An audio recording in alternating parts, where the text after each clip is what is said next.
Hi, I'm Anna Soper. Welcome to Teen People, the podcast where I interview people who were in Teen People magazine as young adults. This episode features an interview with Rabbi Andrew Oberstein, who was part of Teen People's Trendspotters program. That itself wasn't a big deal to Rabbi Andrew, but the opportunity it gave him was. As a teenage trendspotter, he interviewed Sandra Bullock for a 2005 issue of Teen People magazine. Before Rabbi Andrew became a rabbi, he was destined for a career on the stage and studied musical theater at Emerson College in Boston. This passion inspired his rabbinic thesis, Welcome to Falsettoland, the intersection of Jewish and queer identity in late 20th century American theater. Rabbi Andrew spoke with me in January 2022 and told me about the leap of faith that brought him from the pages of Teen People magazine to the rabbinate.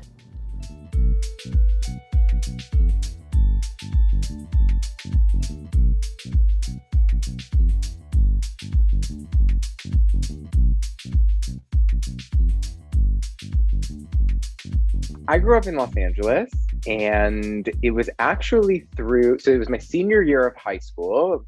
I graduated high school in 2005, and I guess somebody who worked for Teen People magazine had gone to my high school and was still in relationship with my AP Lit teacher, my English teacher in my senior year of high school. And whenever she needed teenagers to do things, she would reach out to this one teacher at my high school who would sort of source from among the students in her class and make recommendations. So I got a call from my high school English teacher saying, do you want to interview Sandra Bullock for Teen People magazine? And needless to say, I said yes, absolutely I did. It was as easy as that. I didn't even really know. I mean, you know much more about Teen People than I do. I wasn't a reader of the magazine. I didn't really know what a trend spotter was until my name was written as trend spotter Andrew Oberstein, age 17. And I just thought it would be an amazing opportunity to interview Sandra Bullock. It was very cool. She was doing like a press junket for Miss Congeniality 2 at the Four Seasons Hotel in Los Angeles. And I got to go to the hotel and go up to like a penthouse room where there was all this press set up. And it was sort of one of those things where different journalists, different press sort of go one after the other interviewing her. And she sort of stays in this suite all day and gets interviewed by different people. So I waited my turn and then got brought into a room and sat with Sandra Bullock and asked her some questions. They told me to prepare some questions in advance, and I did. And then they gave me some questions that they wanted me to ask. And it was a short and sweet day, but it was a really cool experience. And she was lovely. It was, I've always been a big fan of pop culture and movies. And I've always loved Sandra Bullock, and I loved Miss Congeniality 1. So I thought, why not take this opportunity to check out what's going on with Miss Congeniality 2. Do you have a copy of this issue of Teen People? I don't think I do, which is why when you emailed me, I was so excited to hear from you, because I don't know where. I mean, maybe somewhere in my parents' house back in Los Angeles, but I haven't seen it in a very long time. So no, I don't. I would love to have a copy, though. I wish you had a copy. That sounds very special. Yeah, I do too. It was a really special time. A couple other of my classmates got to interview. I think someone interviewed Nicole Kidman. Someone interviewed maybe Drew Barrymore. It was a really special and fun opportunity that I guess comes from growing up in LA and just being in the right place at the right time. It was a lot of fun. She had a lot of personality. When you interviewed Sandra Bullock, the first question you asked her was, when did you know you wanted to act? And I know that you ultimately became an actor. So when did you know that you wanted to act? Oh my gosh, my whole life. That's all I wanted to do. I grew up, putting on plays in my living room, singing songs, dances, putting on costumes, just putting on shows forever. When I was 10 years old, a neighbor handed us a flyer for like a local children's drama after school drama class kind of thing. And the rest was history. I just fell in love with it. It's all I had ever wanted to do. In high school, I was, doing a lot of theater, and that was really my goal for the rest of my life. I never saw myself doing anything else. And I went to college and got my undergrad degree in musical theater, and worked as an actor for a while, and could really never have imagined that my life would turn out any other way, which of course it did. But yeah, I asked that question because I wanted, to follow in her footsteps, not so much in film and television, more in theater. But yeah, that was always the dream. So why did you become a rabbi? So what happened? Well, I graduated from musical theater college, and I went to Emerson College in Boston and got my degree in musical theater. And then I worked as an actor for a while after college. I moved back to Los Angeles, where I'm from, and then I moved to New York and spent some time there. And it was my boyfriend at the time, who's now my husband, was living in Boston. We met in theater school. He was studying acting, and we had been long distance for those 2 years after I had graduated college.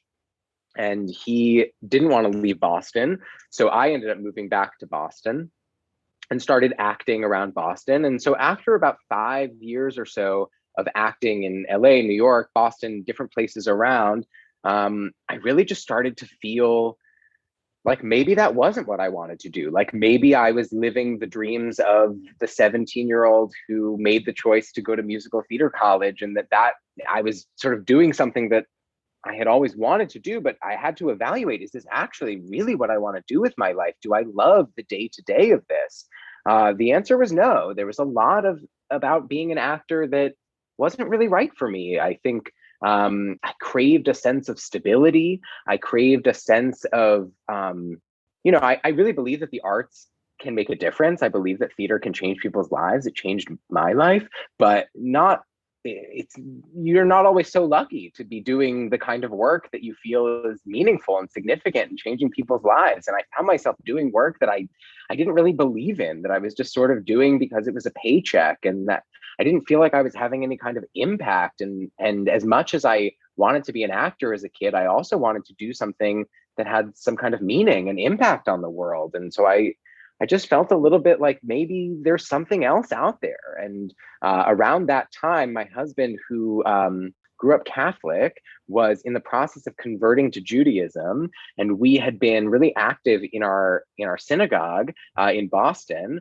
And he had been taking Introduction to Judaism classes, and I had taken them with him and sort of seen the rabbis teaching those classes. And I thought, I don't know, there's something about the way these rabbis are teaching. I've always been passionate about my own Judaism, and thought that there was meaning to be shared. And, I felt like it was so meaningful for me, and maybe I could help other people see why it might be meaningful for them. So I sort of had this inkling in my mind, but the problem was I didn't really know what rabbis did, or how, what do rabbis do all day? I saw rabbis on Friday night at services, but didn't really have relationships with rabbis to know if that was the kind of job I would want. And then the congregation where we were attending in Boston had a job opening, and the job opening was to coordinate a program for people in their 20s and 30s, and also all of the sort of social justice community organizing initiatives, which was really where my heart was. And I thought, well, I don't know, maybe if I take this job and I work here with these rabbis, for a specific rabbi who would be my supervisor, I could see what they do all day and see if it's something that I wanted to do with my life. And it was through that job that I saw rabbis, not just preaching and teaching, but going to the state house and fighting for justice, and sitting in coffee shops, just having one-on-one conversations with people, and being there for people at their most important moments, their moments of joy and their moments of sadness. And there was just so much there. It seemed like the richest job, like in terms of meaning and purpose. And I just sort of fell in love with the idea that maybe this is what I wanted to do. And so I stopped acting for the very first time ever and worked this job at the synagogue for 2 years, took Hebrew classes while I was doing that to brush up on my Hebrew. And then after 2 years of doing the job, applied for rabbinical school. And my rabbinical program was 5 years of learning. I spent a year living in Jerusalem, and then 4 years in New York.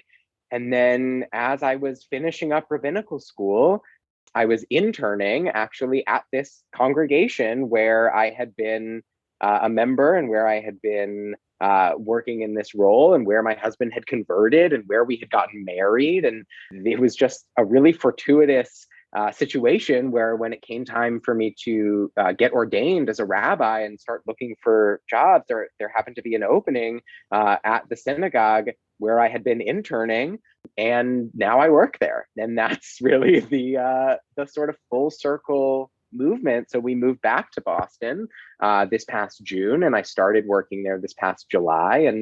And now my portfolio is running that 20s and 30s program that really looped me back in the first place. That's how I ended up here. And I haven't acted since 2014, but my husband's still an actor. And so that's what he does. And it's still very much a part of my life because of that. Do you think it was meant to be? Maybe. I don't know. It's hard to tell. I don't know how I think about things like that sometimes. I think that there was definitely something bigger that called me back to this community. I think that it's just too coincidental. I've just felt this was the community that brought me into the rabbinate, and now to be able to be a rabbi for this same community, to work for the rabbi who officiated at my wedding. Yeah, it feels meant to be.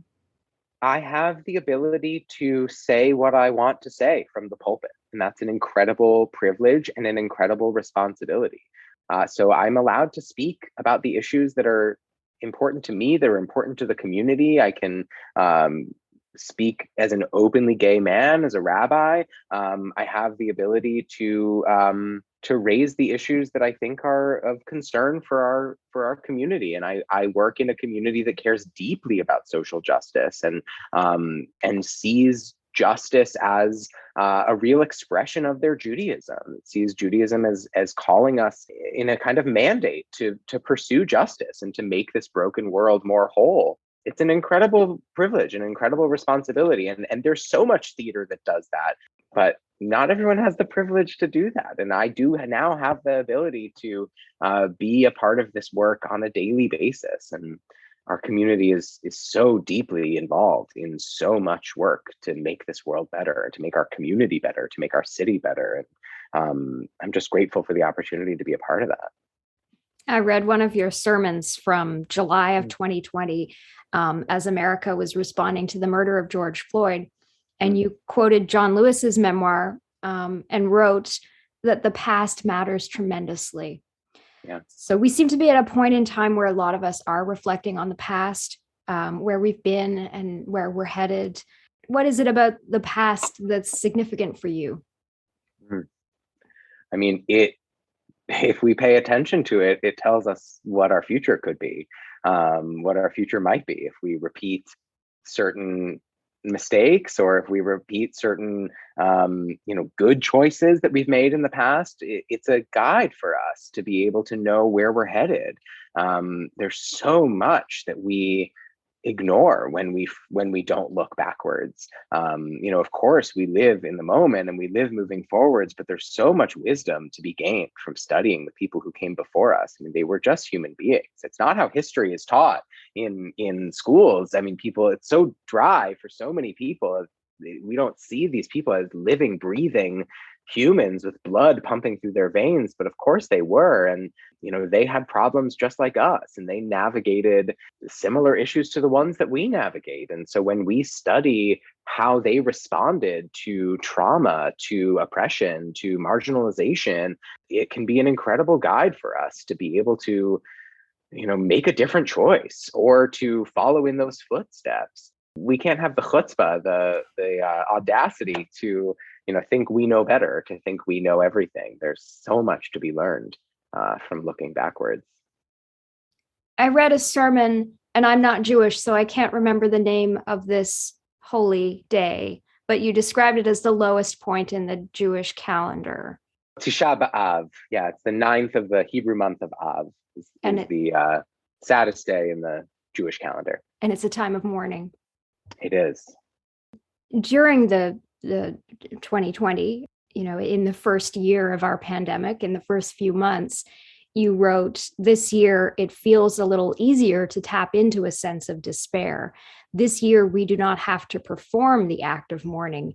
We are living it, and we cry out to God as our nation closely approaches the horrifying milestone of 150,000 people lost to this pandemic." The U.S. is now around 870,000 people lost to the pandemic. It's horrifying. It's horrifying. I mean, hearing those words, that number sounded so big at the time when I wrote that sermon.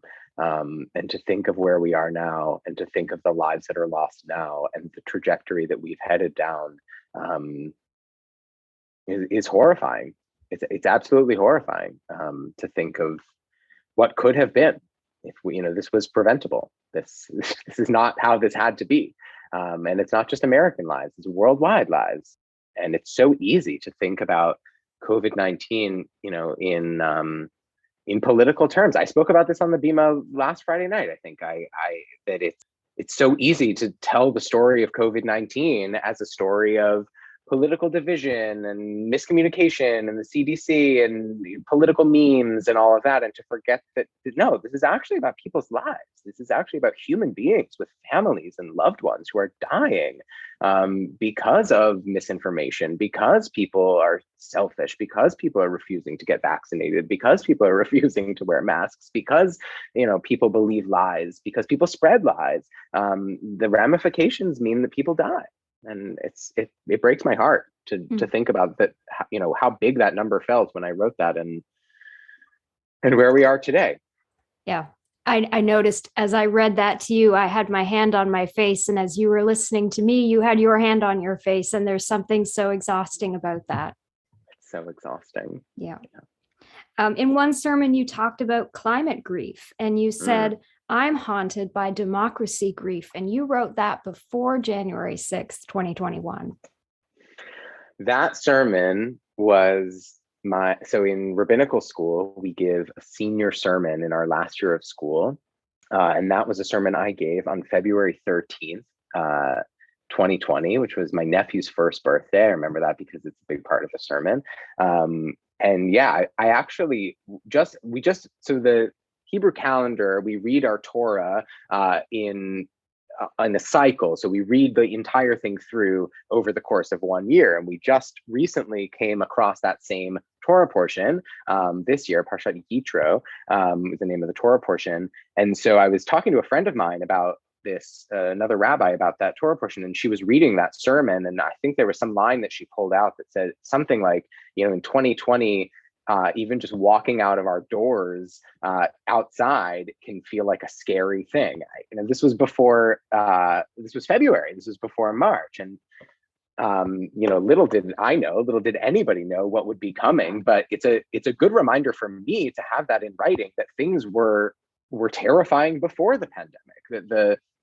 That's what makes all of this so horrifying, is, not to make this such a sad and depressing interview, but I'll say that, this is something that's been on my mind so much recently, that none of the issues that we had, none of the terrors and the traumas and the fear that we had before March 2020 have gone away. We've just added on this incredibly horrifying global pandemic. But yeah, we were not in a good place in February of 2020. We were terrified for our climate. We were terrified for our democracy. We're still terrified for our climate, and we're still terrified for our democracy, except now we are also terrified to see each other, to hug each other, to kiss each other, to eat with each other. I couldn't have known when I left for rabbinical school. it was a very different world. Barack Obama was the president of the United States. It was a very different world. Not to say that things were perfect in any way, but nobody could have known sort of where we've headed now. And I think more than ever, we live in such a broken, scary world that all we have is each other, and people are craving community, and people are craving spiritual and pastoral care and support and guidance, and we can't do it alone. That's the power of community. I know there's a lot of opposition to organized religion, but I think that what it can provide us in its best form is a sense of community, a sense that we're not alone in any of this, that we look after each other, that, we live in America, such an individualistic culture. We're so obsessed with what's good for ourselves and everyone else be damned. And that's just not the Jewish way. That's just not how we think about our responsibility in Judaism. Our responsibility is to each other. Our responsibility is to the community. And we don't just get to do whatever we want because we want to do it willy-nilly. We have responsibilities, and we have to fulfill them. It's our job to be able to maintain our humanity, but also to, in some ways, do what we need to do to push through and be there for people who look to us and need us. But rabbis are just people, and that's different than in other faith traditions. Like we really are just people. There's no sense that a rabbi is closer to God, or that I'm any sort of intercessionary between God and humanity. Like, I'm just a guy. Rabbis are just teachers. We're just people who have learned about Judaism and are here to serve our communities. So I struggle just like anyone else in my community with what's going on in this world. It's hard to turn on the news. It's hard to read the paper. It's hard to process how broken our world is. It's hard to believe. Mm-hmm. And then also the very real threats against the Jewish community in the United States and around the world. Yeah, it's very real. And it's very much on my mind, especially given what just happened in Texas. And, all of us are vigilant and on high alert. I mean, as a Jewish person, I walk through this world knowing that people hate us and that people want to commit harm against us, and that is scary. I mean, I'll say that my family has asked me multiple times not to wear a kippah. Let's see, I wear on my head in public, walking down the street or on the subway or in places like that. And there have been times when I have felt afraid. When I was living in New York, there were a series of attacks on people with publicly Jewish, articles that identified them as publicly Jewish. And I always think, well, that could be me. This incredible rabbi in Texas who, is the definition of a hero and really demonstrated a kind of valor and bravery and calm and composure and just really everything that a rabbi could and should be. I can't look at that and see that on the news without thinking, like, this could be any of us. This could be any of our friends. It was the same denomination that I'm a part of. It's close to home. And yeah, definitely it's on our minds, and it's never gone away. I mean, this has been a part of the Jewish story forever. It's not the Jewish story. I think the Jewish story is a story of survival and of joy and of resilience. And it's a beautiful story that I'm proud to be a part of. And unfortunately, it often is told in, the narrative that gets told is the one of sadness and death. And that's how we study Judaism. And, that's most people know about the Holocaust. And that's what they think of when we think of the Jews. We think of an oppressed people. And that is our history. But also, God, our Judaism is so rich and so alive and so joyous. It's such a joyful thing to be Jewish, I think. But we hold two truths at the same time. So much is about recognizing what's within our sphere of control and what's not. It's something that I deal with personally, is recognizing what's within my own sphere of control and what's not, and not driving myself crazy trying to change things that are without my control, but recognizing that there is actually a fair amount that is within my control in how I relate to the world around me and how I take care of myself and how I take care of others. But yeah, this is a world where, my God, you could wake up tomorrow and anything could be on the news. anything. And none of it would surprise me at this point. God forbid, you know. In one of your sermons, at one point, you evoke the Israelites' 40 years of wandering, and you write, "The road towards true liberation and justice in America cannot wait another 40 years." Yeah. It can't. My God, it can't. It's a real challenge. I mean, that's, sort of what I meant by earlier saying that the issues that we had been dealing with before this pandemic have not gone away. People cannot wait to experience liberation, to experience freedom, to experience safety and comfort and health. And it's a privilege to be able to wait. It's a privilege to be able to take time and to make slow incremental change. The people who are affected by the problems that we're trying to change can't afford to wait. It's probably the biggest problem that we have today in terms of the discourse around politics of how we make change in our country. It's a luxury to be able to say it'll happen in the next 10 years, 40 years, 50 years. I mean, right? I mean, the things that we've been talking about, it's unbelievable.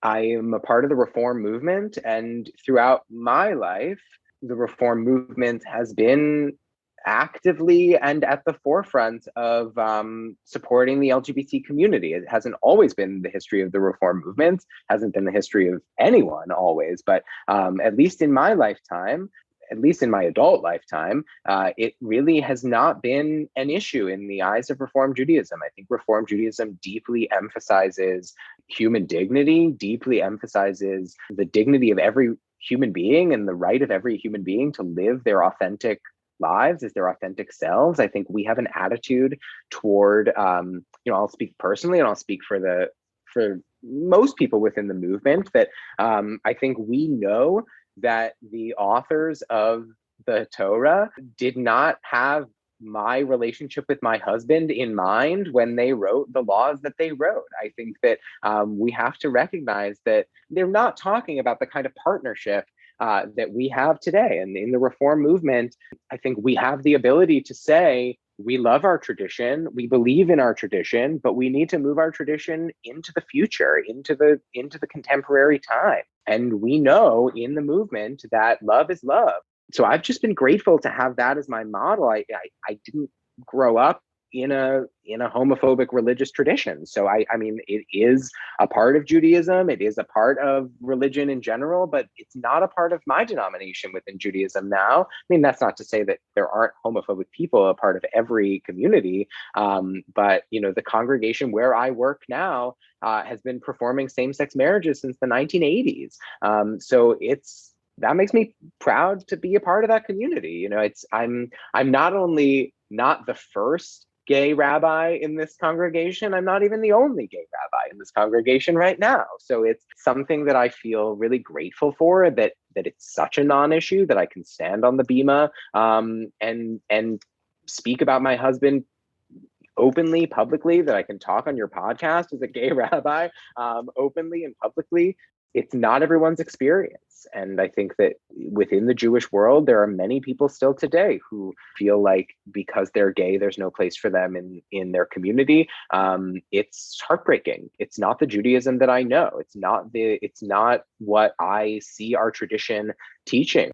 That we know the heart of the stranger. We know what it's like to be a stranger. And so we shouldn't oppress the stranger in any way. That we know how important partnership is and family is, and the idea that we push people away because of who they love is so dissonant with my understanding of Judaism. We work toward equality and we work toward equity, and that's what's important. I think that Reform Judaism has evolved a lot since its inception, but I think the essence of it has remained the same, which is that the core of Judaism teaches us how to act ethically in this world, how to be moral, ethical, upstanding people, how to do good, how to walk through this world as a healer, not as a destroyer, how to walk through this world with an attitude of love and kindness and support and mindfulness and awareness, and that sometimes within any religion, but I think what the reformers saw within Judaism was that we can have the tendency to focus so much on these other issues that we lose the essence of what we're actually here to do, which is to partner with God in healing a broken world. I recently read Oliver Sacks' book, Gratitude. It was the book of essays that he wrote, or that was published after his death. And it's a very thin book, and it's just very short essays that he was working on in his last year or so of life. And he wrote about going to Israel to go on a kibbutz in his early 20s. And as a young gay man, this was in the 1960s, he felt very unwelcome and vowed he would not go back to Israel. And it was only by accident that he did go back to Israel, because he, at the end of the essay, he revealed that he sort of spontaneously accepted an invitation from a family member who was having their 100th birthday. So he said, yes, of course I'll come. And then he realized, I'm breaking this promise that I made to myself for all these decades to never go back to Israel. And I realized as I read that, there's there's a lot of energy that we carry when we don't feel welcome. Yeah.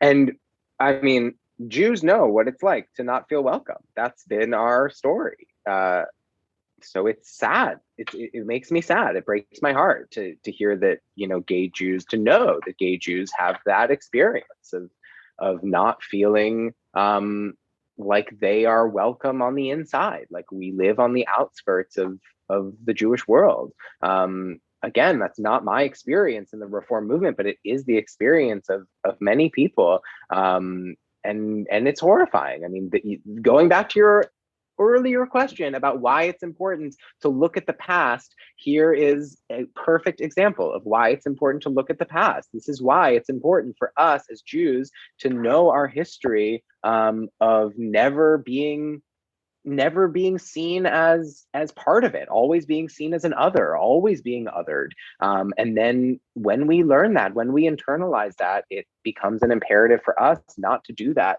to others, not to do that to each other. So, the fact that still happens within the LGBT community to this day is just, it breaks my heart. And it makes me want to just let people know that you don't have to choose between being Jewish and being gay, that there are Jewish communities where we celebrate you, where we lift you up, where we welcome you for everything that you are, for all gender identities, all sexual orientations. But people don't know that. People feel like they do have to choose between being a religious person and the tradition that they love and that they grew up with, and living authentically as themselves. And I think that's just heartbreaking. Just heartbreaking. I think you have a book in you. I think reading your sermons, you are a very energized and energizing writer. I appreciate that. Maybe one day. Maybe one day. I do love to write, and sermons are a way that I feel like I can express myself. Like I can say the words. I spent a lot of time as an actor saying other people's words. And I think that part of becoming a rabbi was realizing, I think I also have things to say. I think I also have ideas and things that I want to get out there in the world. And I loved saying other people's words. I loved being an actor, but now I'm grateful for a platform. You've mentioned God a few times in our conversation. What does God mean to you? Yeah, it's so, it's such a loaded word, right? It's such a loaded word.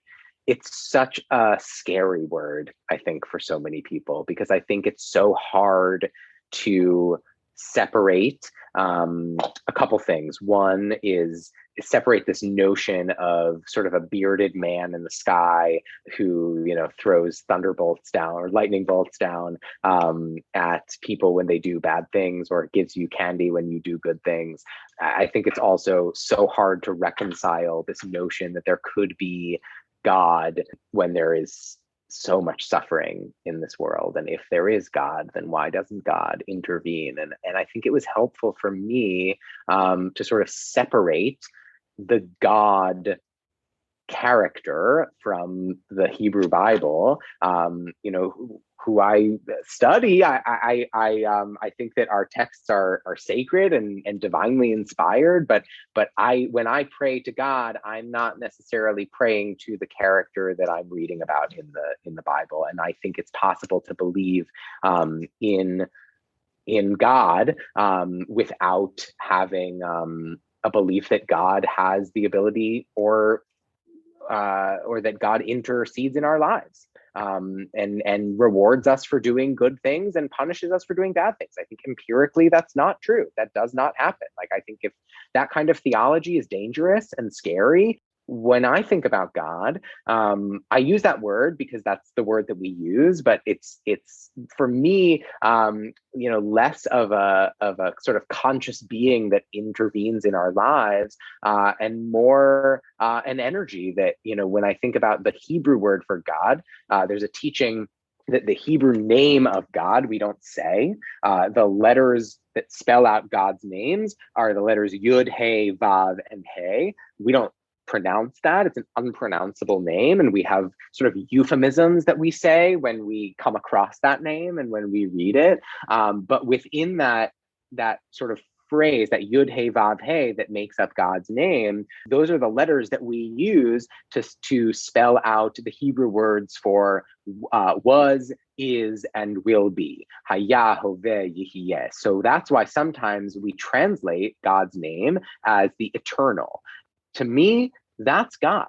This summation, this energy of everything that was, this totality of what was, what is, and what will be, that creative power of the universe that is everything that has existed, that's God for me. It's the kind of God that makes it impossible to say you don't believe in God, because, and one of my mentors, when I says when people ask that question, they say, well, tell me more about the God that you don't believe in, because the kind of God that I'm talking about is really not something that you can believe in or not believe in. It just is. There is a kind of eternal energy that exists in this universe that we can tap into, a kind of, I believe, a kind of goodness, a kind of light.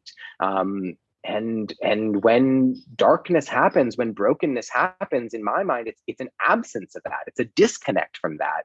So much of Jewish tradition helps us to connect to that energy, to connect to that light, to bring that into our lives. It's not that if we follow the commandments, God rewards us. If we don't follow the commandments, God punishes us. But in my mind, that the commandments are a path for us to live a righteous life, to connect to that goodness, to connect to that which is eternal, to that Yud He Vav He, rather than to connect to that which is material and fleeting and an illusion and just sort of what we think we worship, right? What God is the opposite of these idols. And I don't mean idols like, physical statues of gods, but these other things that we worship as a culture. When I talk about sort of shifting our energy toward God, I think about shifting our energy toward, that which is forever, that which is real and connects us, what permeates the entire universe and was here before the world and will be here after the world. That sense of eternity is really integral to my conception of God. But I know that when I use the word, people jump back because they're not sure what I mean. And I do think it's important to talk about God. I think it's important to talk about that energy and that eternality and that goodness, that light, because we can tap into that. And there are tools that our tradition gives us to tap into that and to make our lives better. And it strikes me that in the Hebrew name for God, there's that reference to the past again, leading us to the present, which brings us to the future. It's all connected. These are the conversations that I love having with people. These are the things that I love thinking about and talking about and helping people think through, because I think this, what is any of this if not to bring people meaning and purpose in their lives? And this is what does it. Could you have imagined your teenage self having this career path for yourself and this way of life for yourself? No. I mean, now that when I look back, the signs are there.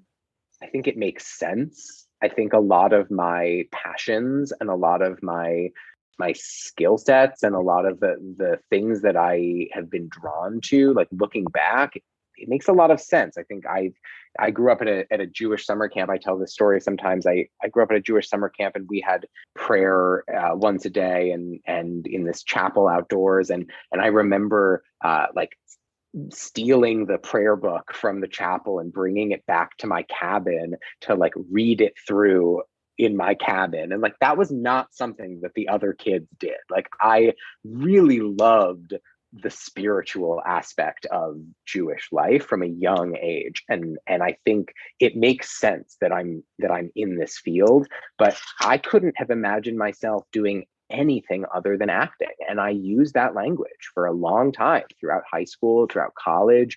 I can't see myself doing anything but acting. That, I think I was so dead set on that. And for me, a lot of that was, we have this message out in the world, like, never give up on your dreams, right? Never give up on your dreams. And I think sometimes that is empowering, but sometimes that's actually really limiting, because our dreams change and our dreams evolve and we evolve. And then you find yourself, doing something for a lot longer than you should be, because you don't want to betray your 15-year-old self. But I'm not my 15-year-old self. So I think it's okay for dreams to evolve. And I was scared for a long time to what would it be like if someone asked me, what do you do for a living? And I said anything other than I'm an actor. I didn't want to be in that situation. I thought it was a failure to sort of give up on my dreams. And it was a process for me to reconcile that and to move on, to do something different. So no, my high school self would not recognize the rabbinate as a possibility for my future, but I think people around me might have recognized that it could have been a possibility. I don't think my family was surprised. I mean, maybe they were surprised because they had always thought I wanted to be an actor, and I did always want to be an actor, but I think it makes a lot of sense. And you never know when you're in high school where your life is going to lead. And this was not where I thought I was headed when I sat down with Sandra Bullock to ask her about being an actress. Or the question about what it was like to be a cheerleader in high school, they told me to ask that. I remember I had asked that she had just given, I think, like $1 million to some kind of disaster relief. And I asked her, I remember asking her about that. And then teen people saying something like, I also asked her about what it was like to be a cheerleader in high school. And of course, that's what made it into the magazine. If I may be so bold, not being Jewish and not being gay, but I can see how there might be some parallels between a young person's coming out journey to everything that you've just described about realizing like you were taking the prayer book back to your cabin. Other kids weren't doing that. I wonder if there's a sort of a parallel there. I mean, of course, any kind of openness with our identities and who we are on the inside. And it wasn't cool to like this stuff. And I mean, it was cool to talk about how lame Hebrew school is and how much you couldn't wait for services to end so you could go play basketball or do whatever you wanted to do. And I really loved it. I really I loved being Jewish. I loved the prayer aspect of it and the spiritual aspect of it. And I loved the Torah. And I think it was embarrassing to admit that. And now I have no choice but to admit it because I'm a rabbi. But it's coming to terms with who I actually am and what I actually love and who I actually love and living my life publicly, authentically. That is the journey that I think so many of us go down, is how we live public, authentic lives. I think I'm at a place now where I'm able to do that, which feels really good. I don't think I was able to. I wasn't out in high school. I came out right at the end of high school. When I did that interview with Sandra Bullock in 2005, I was maybe out to a couple people, not everybody, not at school, not to my whole family. I wasn't living a public, authentic life, and now I feel good about the fact that I can say I am. What advice would you give your teenage self today? What a good question. I think probably you can't please everybody. Not everyone is going to like you, and you're going to waste so much energy trying to be the golden child for everyone. The things that make me unique and different are to be celebrated, not to be sort of hidden. I think that's a lifelong lesson for adults too. I think that's what's scary about coming out is you don't want to disappoint people. You don't want people to hate you. You don't want people to dislike you. You don't want people to think you are, whatever they think about gay people, whatever it is that there's so much fear about disappointing people, about not fitting into people's expectations of who you are and what you should be doing. And, to not give that much energy toward that because it's futile. We've covered everything in this conversation, haven't we? We have. This is a nice conversation. A lot to unpack. Yeah. Thank you for your questions and for your interest and for following up with people, later in life. When you emailed me, it was just such an interesting idea to see where people are in their lives and where people have ended up. And, this is not where I thought I would end up. And I know for the other people who you interview, it's a similar situation. People don't find themselves necessarily where we thought we would be at 16, 17. So grateful that you're doing this work and that you're checking back in with us. Thank you. Well, I think there's a lesson in there. We should look at ourselves now as people in our mid-30s and say to ourselves, let's not assume we know where we're going to be when we're 50 or 60 or 70. Yeah, anything's possible. I know I'll always be a rabbi. I was ordained as a rabbi, so that's always going to be. But I don't know what my life is going to be like down the road, and you take it a day at a time.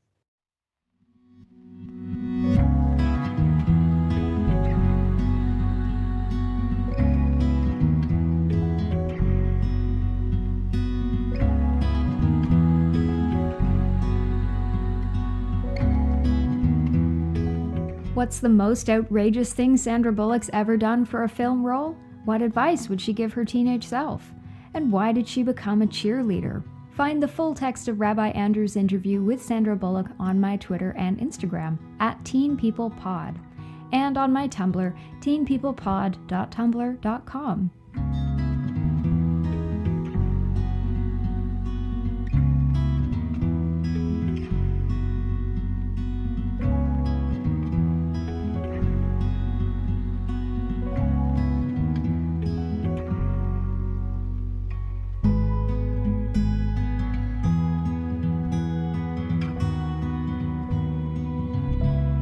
Like Rabbi Andrew, I can see in my own life a career path that's unlike anything I had planned for myself at the age of 15. I didn't plan on becoming a librarian, and I would never have thought I'd be making a podcast, let alone a podcast about Teen People magazine. I would love to hear your thoughts on this project, so please connect with me on social media or write a review on your favorite podcast app. I'm Anna Soper, and I'll be back next week with another edition of Teen People Podcast.